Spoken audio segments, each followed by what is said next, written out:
And the book that we are looking at today is called Torn Between by JB Omukangala. JB, welcome to the show. Thank you very much. Is it JB to JB is okay? It's okay. In full inamaanisha nini? Let's just use JB. Okay, JB, kindly introduce yourself to the people, what it is that you do, Thank you very much. As you said, I'm JB. I am a writer, but I've been a teacher for some time. Ah. But I decided to quit and do writing. Oh, full time? Yes. I think for the next 2 years, I'll just be a writer. How long have you been teaching? I have taught for about 5 to 6 years, about 6 years.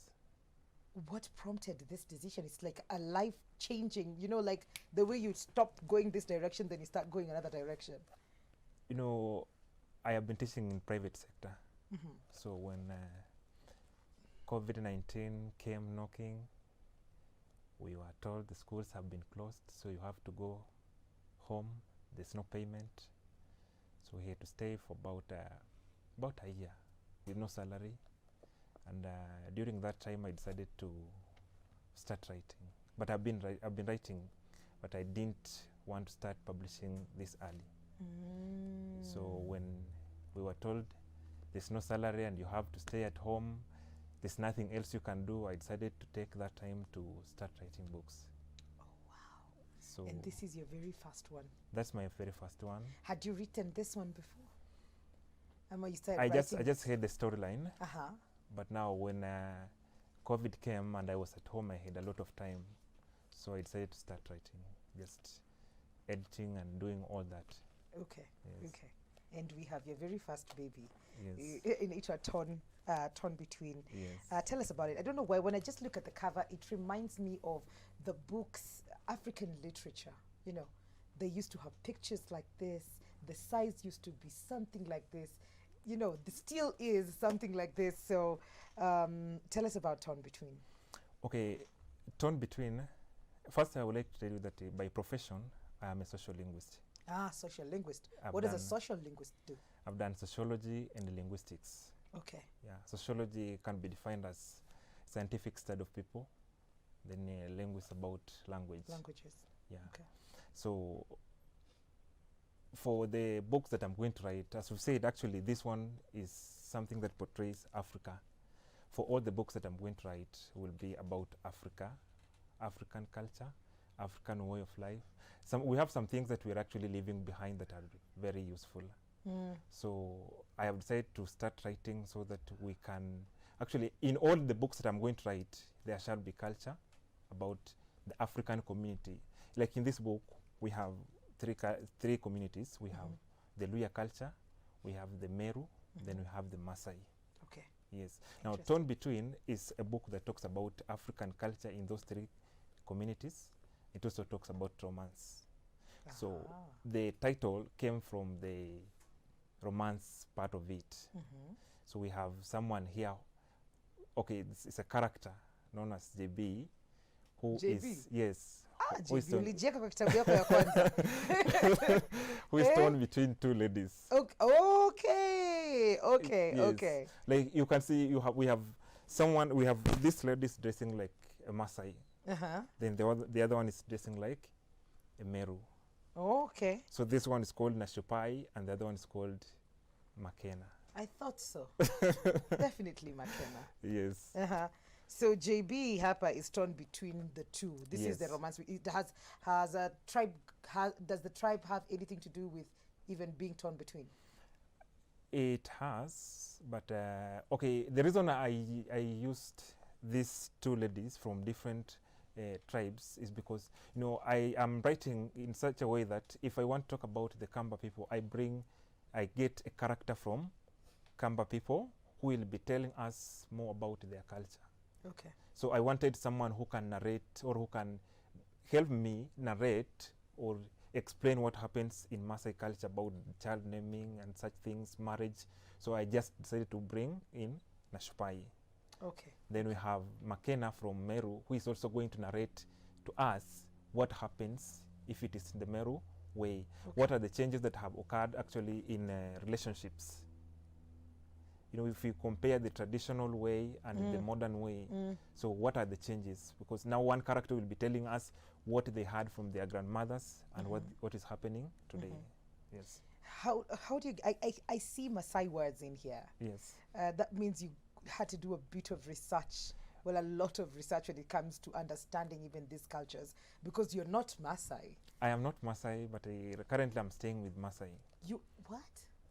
I have stayed in Meru for about 4 years. Oh, wow. Currently, before I started writing that book, I had stayed in Kajiado for about 3 years. Aha. Yes. So you understand their culture. I understand their culture, and most of the time, now that I'm a social linguist, sometimes I take time to sit with some of them, learn a few things here and there. Like today I can speak Kimeru. You can? Yes. My second book is about the Iteso. What do you know about the Iteso? A lot. Currently I know a lot. Actually, that book, all my books will be about African culture. So if I am a social linguist and I want to say something or to study about your tribe, yes, I will make efforts to make sure that I know what your culture entails, yes, and at least know a few things. I can actually converse or greet. You know, if you are doing research about a community, you might want to get information from someone who is very elderly in the community, and if you don't speak like someone who relates to them or someone who is actually interested. You know, if you are interested in something, especially language, it's very easy for you to study or to understand it. Now, like the Iteso, I've taken like 2 months only. To write or to study, indulge a culture, to study, research? To study and then to write. 2 months? Yes. That's pretty impressive. Now, my second book is about Teso culture. It's about, I think by end of this month, we shall be having it. So in 2 years, your plan, JB, is to churn out books often. I want to write books. And you want to write about our continent? About our continent. Even today, if you ask me where I can travel, you want to take me anywhere, then it's supposed to be Africa, especially West Africa, because they like a lot of culture, and then South Africa. Yes. Yes. And so for all the books what is the process for you? Do you write out the structure, the framework of what will happen, and then now you go in, ukijaza ama ukikalia chini inakuja tu unasonga nayo? I think I can say I'm very much talented about writing, because I can write the whole book without writing it. Sorry? I can write the whole book. Before I start writing down, I already have it in my mind. Oh my God. Yes. That is like... So when I sit down, I know how it's going to flow. That's a gift. Thank you. Now, like this year, I have to publish 3 books. This year, to September, JB? Yes. Now, the second one is coming next month. Okay. The third one will be coming in November. Have you already started writing on those 2? I have already finished the second one. The second one? Is with the publishers. Then the third one is an anthology, short stories. Okay, okay. And I have managed to bring very prolific writers on board. I have people like Mwalimu Andrew, Aoko Otieno, nice, Berry Litindi. So we have such people I'm writing with. I think by end of or the beginning of November, we shall be having it. That is beautiful. Yes. And looking at the work that you've put out, having an idea and getting the proper publishers for you to be able to work with, how was that process for you, considering you were not an author before, this being your very first book? How was that process? Anybody who is an upcoming writer, it's very difficult for you to get your book published, and it's very expensive. Yes. I wrote this book in 2020. I completed it in 2020 July. 2020 July, okay. Yes. Then I submitted it to one of the big publishing houses in this country. They told me to wait for about 6 months. Why?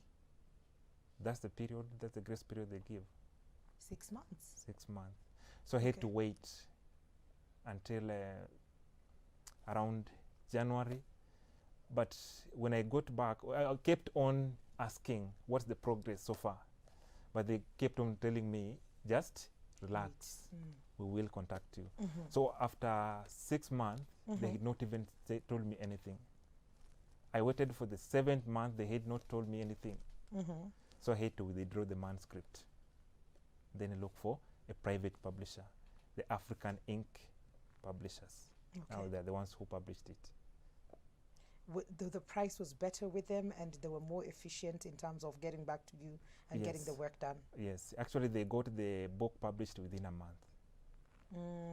Okay, so is it something that you would advise for upcoming authors? In upcoming authors, don't use the traditional way. Don't use those big publishing houses, because most of the time they publish the name. They assume... Yeah, if you're not a big shot, then... And you can't be a big shot if you never started. You understand? Yes. So you also have to... You have to start somewhere. Yeah. So if you want to actually start writing and you want to get your work, you know, if it is the first baby, you get so much excited. If so you give someone a manuscript and is telling you to wait for 6 months to just assess, not to publish. It's just assessing. Then after assessing, they will tell you whether they are going to publish or not. Okay. You see? Yeah, I see. It's so very much discouraging. It is disheartening to go through all that process and be told that we will not do that for you. I just want to read something that you wrote in here for me, because it relates with my next question. You say, "Dear Mwikali, the name Mwikali means someone who locks in Greek. What does it mean in your first language?" Happy reading. So you're known to be very hilarious as a teacher, and how you use sort of like broken English to bring out, or maybe break the ice and make the students also relate to you. Why did you choose that particular direction? Actually, if you talked to any of my students, yes, they'll tell you they have never heard me speak broken English. I've never spoken broken English before any of my students, but I'm very humorous. Okay. Now, I chose broken English on social media. Actually, it's not broken English. You know, direct translation-ish? That's something I can call a linguistic comedy. Okay, okay. Yes. It's a way, you know, when I was in high school, and before even high school, I used to read books by Francis Mbuga. There's a book known as Aminata. Yes. Then there's another one called Betrayal in the City. Yes. When you read those books, you realize that we have characters who speak very interesting English, not the English the normal one. Yes. Now, in my subsequent books, I will also be having a lot of that in there. A lot of that. It was a style. It was a style it's in a writing. style. Yes. Yeah, sometimes it is direct translation, sometimes you are twisting words, sometimes you just pick something from your mother tongue or Kiswahili or Sheng, then use it in English just to create that humor. Like on social media, I try to, I pose as a journalist. Yes. So I can bring news that I want to inform you and entertain at the same time. Okay. Yes. So at the beginning, people used to think that I'm not learned. Ooh, child. They should see your book. But they've gotten the hang of it, right? Yes. So, ilok in Greek. Mwikali. Mwikali is it's not Greek. It's my first language. Someone who locks the door is called Mwikali. Huh? If someone has to lock something, yes, then you will say that. Kilugha gani hiyo? Mbona hawajawahi niambia? So someone who locks the door in your local dialect. Yes. Anaitwa Mwikali. Yes. And anaitwa ama your action inaitwa Mwikali. Okay, the person doing it. Yeah, that's a noun. Mwikali. Okay, that is a first. I didn't know that. Thank you for educating me. How much is this book going for, and tunainunua wapi? The book is going for 750, but I do free delivery countrywide. Okay. And I think I can say when I ventured into this, I had a platform. Not every beginner is selling books the way I'm selling, because I've been able to sell about 100 copies a month. Whoa. Yes. That's good. And the feedback I'm getting from the people who are reading the books is what is encouraging me to write more. That's why I've decided I don't want to go back to class. You will write books. I want to write books. And for the next few years that I will be writing, I will be looking for upcoming writers. People who can actually, you look at someone, you feel like, okay, this person can write, but has never gotten the platform to show. Yes. So if I get such people, I will be bringing them on board, and then we'll write a book or something like an anthology. Okay. Like the one that we are writing, we are publishing in November. I had invited 3 upcoming artists, writers, and then only one could do what I wanted. I just give you a picture. You know, when you are a writer, I can just give you a picture and tell you, write a story about this picture. Okay. If you cannot do that, you have to tell me you write about romance or crime or anything. I will look for a picture that portrays that. Yes. Then I send you. Just tell you, write a story. Because if you want to send me whatever you wrote earlier, you can just take somebody's work and then send it to me. Okay. But if I give you a picture, then I'm sure that you're writing because I give you a direction. Yes. So 750, and where are we buying the book? We have books in Nairobi here. We have books at Agro House. We have books in Nuria bookstore, again in Nairobi. Yes. We have books in Meru. We have them in Bungoma, Busia, Eldoret, Kisumu. Okay. Yes. And it is, I think it's ironical because all these people that are selling my books, I've never met them. Wow. Yes. Told you have a gift. It's a good journey that you've decided. I think I got it's good selling my books actually. It is. And keep doing it. We're happy. We're looking forward to seeing the next books. Asante sana kwa kuja. And before social media. Okay, sorry. Before I conclude, we have some people who said I must greet them. Oh. If thank you very much. Sawa. So I have someone called Tina Mwami from Kawangware. Then we have people I've worked with when writing this book. I have Irene Naskawa Oyuga, who was my proofreader. Then I have someone known as Karino Rapidi, who was my editorial reviewer. Then we have McKenna Josephine from Meru. Okay.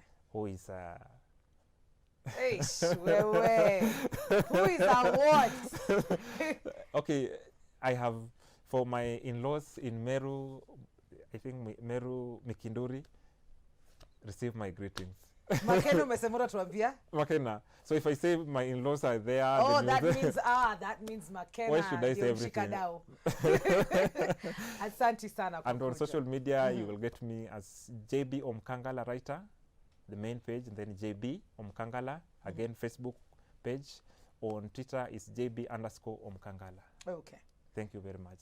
You are welcome. Thank you for coming. Thank you for gifting the world with this beautiful book. 750 shillings. Enda pale social media. If you need to know exactly where to pick your books, kuna Nuria bookstore pia. Unaweza enda kuchukua kitabu huko. Asanteni sana for tuning in. As my name suggests in Greek, where JB Omukangala comes from, I am going to lock this show. Okay. The show has come to an end. Thank you for tuning in. Let's do this all over again tomorrow. Adios.